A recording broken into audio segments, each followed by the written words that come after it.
अद्धा घंटा कल्ला खड़े असीं उहदे अगे अद्धा घंटा नहीं नहीं नहीं नहीं लिख के बाबा जी बहुत बार दे चुकिया मैं बेनती है एक बेनती होर एक दो बेनतियां कर लैन दो मैनू आपां ये बेनती है थोड़े अगे बई ये काम आपां ना करिए जिहड़ा पहला दा मेरा सुझाव सी दूसरी मेरी बेनती है संयुक्त मोर्चे नूं वो चीज़ां करनियां चाहीदियां ने बई सेंटर साडे नाल जिहड़ियां चालां चलदी पई है उहनूं समझण दी कोशिश करिए देखो हो सकता है मेरा तरीका किसी को गलत लग्या होवे मैं हमेशा ही मंच ते बैठे हुए सारे ही सत्कारयोग आगू ते पंडाल दे विच बैठियां हुई संगतां सब तो पहला आपां फतेह दी सांझ पाईए वाहिगुरू जी का खालसा वाहिगुरू जी की फतेह। अज दिल्ली दे बार्डरां दे उत्ते आपां नूं इह संघर्ष लड़दियां नूं 150 दिन दे करीब हो चुके आ पर सरकार फिर भी अपनी गल सुनन दी जगह ते अपनियां चालां चलन लई मजबूर कर रही है आपां नूं कि इस संघर्ष नूं किस तरह खत्म किया जाए।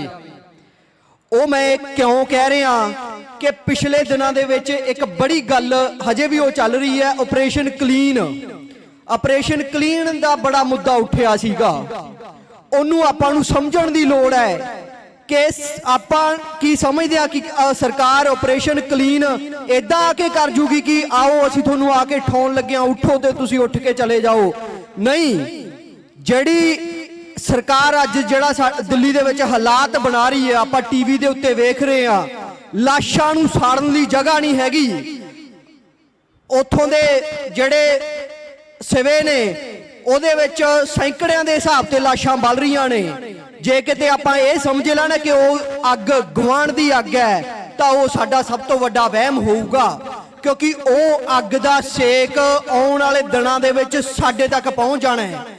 ਸਰਕਾਰ ਜਿਹੜੀ ਇਹ ਬੀਜੇਪੀ ਦੀ ਸਰਕਾਰ ਹੈ ਮੋਦੀ ਦੀ ਸਰਕਾਰ ਹੈ ਹਮੇਸ਼ਾ ਹੀ ਲਾਸ਼ਾਂ ਦੇ ਨਾਂ ਤੇ ਰਾਜਨੀਤੀ ਕਰਦੀ ਰਹੀ ਹੈ। पुलवामा दे विच उन्हें हमला कराया साडे फौजी भरा मरवा के उदों बाद उन्होंने इलैक्शन जिते ते उस तो बाद करोना की जिहड़ी फस्ट वेव क्रिएट की सी उहदे विच उन्हें CA दा NRC दा प्रोटेस्ट खत्म कर दिता ते अज वो सरकार एक नवी चाल चलण लई तैयार है। दिल्ली दे विच ते दूसरी कोविड वेव जिहड़ी एक महामारी दा नाम दिता गया असीं इहनूं डिनाई नहीं करदे हैगे हाँ वो बीमारी होऊगी पर सरकार जिन्ना उस नूं वधा के विखा रही है ਉਹਦੇ ਪਿੱਛੇ ਕਾਰਨ ਕੀ ਹੈ ਇਸ ਫਾਰਮਰ ਪ੍ਰੋਟੈਸਟ ਜਿਹੜਾ ਕਿ ਸਰਕਾਰ ਦੀ ਗਲੇ ਦੀ ਹੱਡੀ ਬਣਿਆ ਹੋਇਆ ਹੈ ਉਹਨੂੰ ਖਤਮ ਕਰਨਾ ਉਹਦੇ ਪਿੱਛੇ ਇੰਨਾ ਵਿਖਾਵਾ ਕਰਨਾ ਸਰਕਾਰ ਦੀ ਮਨਸ਼ਾ ਕੀ ਹੈ। ਇਸ ਅੰਦੋਲਨ ਨੂੰ ਕੱਲ ਨੂੰ ਜਦੋਂ ਉਹ ਇੱਥੋਂ ਸਾਨੂੰ ਉਠਾਉਣ ਆਉਣਗੇ ਤੇ ਸਾਡੇ ਲਈ ਕਿਸੇ ਨੇ ਸਾਡੇ ਨਾਲ ਨਹੀਂ ਖੜਨਾ ਹੈਗਾ ਕਿਉਂ ਲੋਕਾਂ ਦੀਆਂ ਆਪਦੀਆਂ ਪ੍ਰੋਬਲਮ ਆਪਣੇ ਤੋਂ ਵੱਡੀਆਂ ਬਣੀਆਂ ਹੋਈਆਂ ਨੇ। ਹੁਣ ਅਸੀਂ ਉੱਥੇ ਕਰ ਕੀ ਸਕਦੇ ਹਾਂ ਸਾਨੂੰ ਇਹ ਸੋਚਣ ਦੀ ਲੋੜ ਹੈ। मैं संयुक्त किसान मोर्चे नूं बेनती करांगा पहलां भी मैं बेनतियां कर चुकिया आगूआं दे जरिए पर मैं पहलां चाहुंदा नहीं सी हैगा कदे भी पब्लिक प्लेटफॉर्म ते बोलना क्योंकि उहदे आपदे कुछ फायदे ते नुकसान हुंदे ने। असी मेरा की रस्ता सी असी मैं निजी तौर ते जिन्हां नूं भी मिलिया जांदा सी उन्हां दे अगे जाके बेनतियां करदा हुंदा सीगा कदे पब्लिक प्लेटफॉर्म ते नहीं बोलिया पर अज मजबूरी बनी हुई है क्योंकि लोड़ है अज सानूं जो चीज़ां करन दी जो समझदे हां इस संघर्ष नूं बचाउण वास्ते संयुक्त मोर्चे नूं वो चीज़ां करन दी लोड़ है तां मैं बोलण लग्या वो गल्लां की ने। वेखो 26 जनवरी नूं जो असी कीता सीगा वो भावें गलत नहीं सी हैगा लाल किले ते झंडा चढ़ाउणा पर उन्होंने सरकार ने उस नूं इन्ना गलत तरीके नाल पेश किया कि अज उहदे नाल साडा संघर्ष मूधड़े मूँह डिग पिया।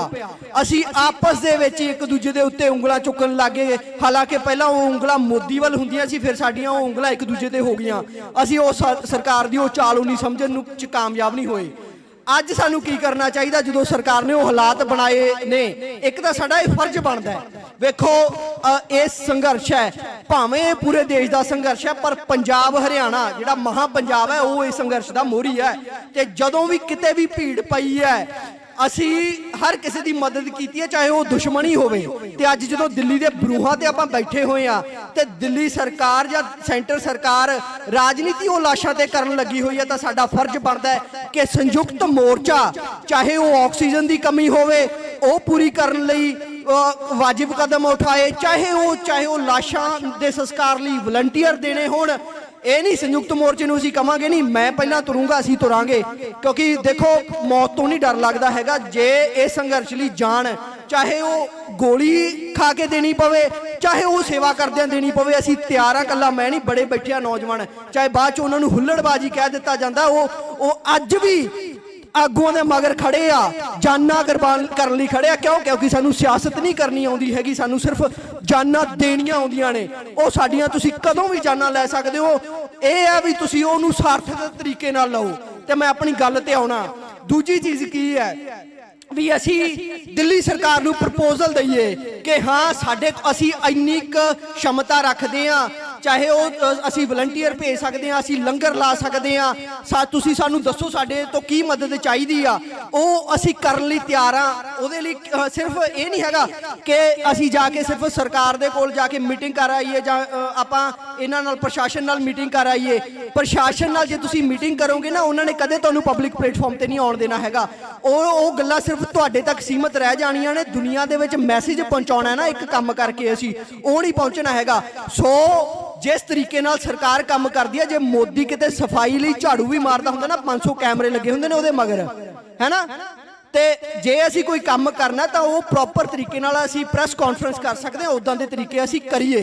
ते दूसरी गल, कई बारी जे आगू जां संयुक्त मोर्चा ये कहंदा भी साडे कोले फंडां दी घाट है, तो अपने पिछे कौम खड़ी है, सिख कौम जिन्हें कदे मूँह नहीं मोड़िया हैगा। तुसी एक बारी एक जथेबंदियां दा जिहड़ा साडे ओ लग्या होया, मैं शायद गलत शब्द कहूँगा, छज लमकदा पिया, मगर उहनूं सानूं उतार के कहना पऊगा भी अज संयुक्त मोर्चे नूं लोड़ है मदद दी, ते पूरी कौम मगर खड़ जू। क्योंकि ਜਿਹੜੀਆਂ ऑर्गेनाइजेशनस कल साडे लई संयुक्त मोर्चे के अंडर काम कर रही सी, अज वो इंडिविजुअली अपना काम करदियां पईयां ने, ते वो ये भी कहिंदियां ने संयुक्त मोर्चा सानू नीड दसे की है, असीं वो हर चीज़ करने लई तैयार आ। ते सानू समझना चाहिए भी जिहड़ी सरकार ने साडे लई फंदा तैयार कीता होया ये महामारी दे नां ते, असीं ओनूं कोशिश करिए वो सरकार दे ही गल दे विच पा दईए। स्टेट सैकटरी साहब खड़े हो गए ने, पर मैं माफ़ी चाहांगा, मैनूं बोलण लई होर समां चाहीदा नहीं। लिमिट बाबा जी वेखो, जे ये स्टेज ते बोलण लई जे कहिए ना भी हाँ हर किसी हक की गल करिए जां किसी दे, तां जदन मैं अडानिया की ट्रेन रोकी सीगी, अद्धा घंटा कल्ला खड़े सी उहदे अगे, अद्धा घंटा। नहीं लेके बाबा जी बहुत बार दे चुकी मैं। बेनती है, एक बेनती होर, एक दो बेनतियां कर लैण दो मैनू। दूसरी बेनती, 2-3 दिन पहला एक घटना वापरी सीगी, साडे कुछ नौजवान इकट्ठे होके साडे आगूआं कोल कुछ मंगां लैके गए सीगे। हालांकि उहदे बारे कदे कोई गल नहीं होई हैगी, ना न्यूज़ चैनलों ते मैं करनी नहीं सी चाहुंदा हैगा, पर एक साडे ही इन्हां आगूआं दे विचों एक वक्री स्टेज दे लगी, स्टेज दे उत्ते कल उस संदर्भ दे विच कुछ गल्लां होईयां, तां मैं बोलन लग्या। वो गल्लां की होईयां, वो आगू मेरे बड़े सत्कारयोग ने, मैं निजी तौर ते वो भी मैनूं जाणदे ने ते मैं भी उन्हां नूं जाणदा। ये नहीं हैगा कोई मेरी उन्हां नाल कोई ये नहीं कोई कि मैं उन्हां नूं समझदा नहीं हैगा, पर जिहड़ियां कल गल्लां होईयां उन्हां दे द्वारा उन्हां नूं लैके ही मैं कुछ कहना चाहुंदा। जे नौजवान तुहाडे कोल कोई फरियादां लैके आए सी, भावें उन्हां दा तरीका गलत हो सकदा, पर नौजवान वो तुहाडे ही ने। अज तक उन्होंने तुहानू ही आगू मन्निया, 5 महीने संघर्ष चलदियां नूं दिल्ली दे विच हो गए ने, ते उदों पहलां 5-6 महीने पंजाब दे विच संघर्ष चल चुक्या है। जे असी ट्रेनां रोकियां सी ना, मैं अपना नाम नहीं सी लिया हैगा, जथेबंदियां दा नाम लिया सी, कहा हाँ कि जथेबंदियां दा कोई नाम ते आँच ना आ जे, वो कदम तां चुके सी। ते मेरे वर्गे हज़ारां नौजवान ने जिन्हां ने अपनियां जानां लाइयां सीगियां इदां दे काम करन दे विच, ते वो आगू की कह दिंदे ने कि हाँ पहला तो उन्होंने बड़ी साडे अगे बदमाशी करने की कोशिश की, पर असी जो डांगा लैके आ गए तो फिर वो चुप चपीते चले गए। नहीं, सच्चाई कुछ होर सीगी। वो नौजवान आए जरूर, उन्होंने तुहाडे अगे बेनतियां कीतियां, ते उस तो बाद जदों आगूआं ने उन्होंने समझाउण की कोशिश की तो वो समझ गए सीगे। जे समझ के किसी ने अपनी गल मन ली तो यह नहीं कहना हैगा कि वो साडियां डांगा तो डर गए आ। ਜਦੋਂ ਆਪਾਂ ਸਰਕਾਰ ਨਾਲ ਗੱਲ ਕਰਨ ਲੱਗਿਆ ਕਹਿੰਦੇ ਆ ਕਿ ਹਾਂ ਸਾਨੂੰ ਨਿਮਰਤਾ ਨਾਲ ਚੱਲਣਾ ਚਾਹੀਦਾ, ਸਾਨੂੰ ਸ਼ਾਂਤੀ ਰੱਖਣੀ ਚਾਹੀਦੀ ਹੈ, ਤੇ ਫਿਰ ਅਸੀਂ ਆਪਣੇ ਅੱਗੇ ਡਾਂਗਿਆਂ ਦੇ ਆ ਕਿਉਂ ਵਿਖਾਵੇ ਕਰਦੇ ਪਏ ਆ। ਦੂਸਰੀ ਬੇਨਤੀ, ਇੱਕ ਉਹਨਾਂ ਨੇ ਹੋਰ ਗੱਲ ਕੀਤੀ ਸੀ ਕਿ ਇਹਦੇ ਪਿੱਛੇ ਬੜੀਆਂ ਤਾਕਤਾਂ ਦਾ ਹੱਥ ਹੈ, ਬੜੀਆਂ ਤਾਕਤਾਂ ਦਾ ਹੱਥ ਹੈ। ਉਹਨਾਂ ਨੇ ਖਾਲਿਸਤਾਨੀ ਕਿਹਾ ਸੀ। ਖਾਲਿਸਤਾਨੀ ਕੌਣ ਨੇ? ਹਾਂ, ਜੇ ਅੱਜ ਰੱਬ ਨਾ ਕਰੇ ਇਹ ਸੰਘਰਸ਼ ਕਿਸੇ ਤਰ੍ਹਾਂ ਹਾਰਿਆ, ਸਾਡੇ ਕੋਲ ਕੀ ਰਾਹ ਰਹਿ ਜਾਊਗਾ? ਖਾਲਿਸਤਾਨੀ ਪਤਾ ਕੌਣ ਨੇ? ਉਹ ਨੇ ਜਿਹੜੇ ਅੱਜ ਤੋਂ ਪਹਿਲਾਂ ਫੈਡਰਲ ਸਟੇਟ ਦੀ ਮੰਗ ਕਰਦੇ ਸੀ, ਉਹ ਸਟੇਟ ਜਿੱਥੇ ਸੈਂਟਰ ਨਾਲੋਂ ਹੱਕ ਸਟੇਟਾਂ ਕੋਲੇ ਵੱਧ ਹੋਣ, ਪਰ ਜਦੋਂ ਸਰਕਾਰ ਨੇ ਉਹਨਾਂ ਨੂੰ ਕੁਚਲ ਦਿੱਤਾ, ਉਸ ਤੋਂ ਬਾਅਦ ਉਹਨਾਂ ਨੇ ਉਹ ਰਾਹ ਫੜਿਆ ਸੀ। ਤੇ ਇਹ ਰਾਹ ਕਮਿਊਨਿਸਟਾਂ ਨੇ ਵੀ ਫੜਿਆ ਸੀ 1968 ਤੋਂ ਲੈ ਕੇ 74 ਤੱਕ। ਹਰੇਕ ਉਹ ਕੌਮ ਜਿਹਦੇ ਨਾਲ ਵਧੀਕੀ ਹੋਈ ਆ ਉਹਨਾਂ ਨੇ ਉਹ ਰਾਹ ਫੜਿਆ ਸੀ। ਮੈਂ ਇਹ ਗੱਲਾਂ ਤਾਂ ਕਰਦਾ ਪਿਆ ਕਿਉਂਕਿ ਦੇਖੋ ਅੱਜ ਤੋਂ ਪਹਿਲਾਂ ਮੈਂ ਕਦੇ ਇਹ ਗੱਲਾਂ ਨਹੀਂ ਕੀਤੀਆਂ ਹੈਗੀਆਂ। ਆਗੂ ਸਾਡੇ ਸਤਿਕਾਰਯੋਗ, ਜਿੱਥੇ ਸਾਨੂੰ ਸਰਕਾਰ ਵੱਲ ਉਂਗਲ ਚੱਕ ਕੇ ਗੱਲਾਂ ਕਰਨੀਆਂ ਚਾਹੀਦੀਆਂ ਨੇ, ਉਹ ਕਿਤੇ ਨਾ ਕਿਤੇ ਗੱਲਾਂ ਕਰ ਦਿੰਦੇ ਨੇ ਆਪਣਿਆਂ ਵੱਲ ਉਂਗਲਾਂ ਚੱਕ ਕੇ। ਸਰਕਾਰ ਉਹ ਚੀਜ਼ ਚਾਹੁੰਦੀ ਹੈ।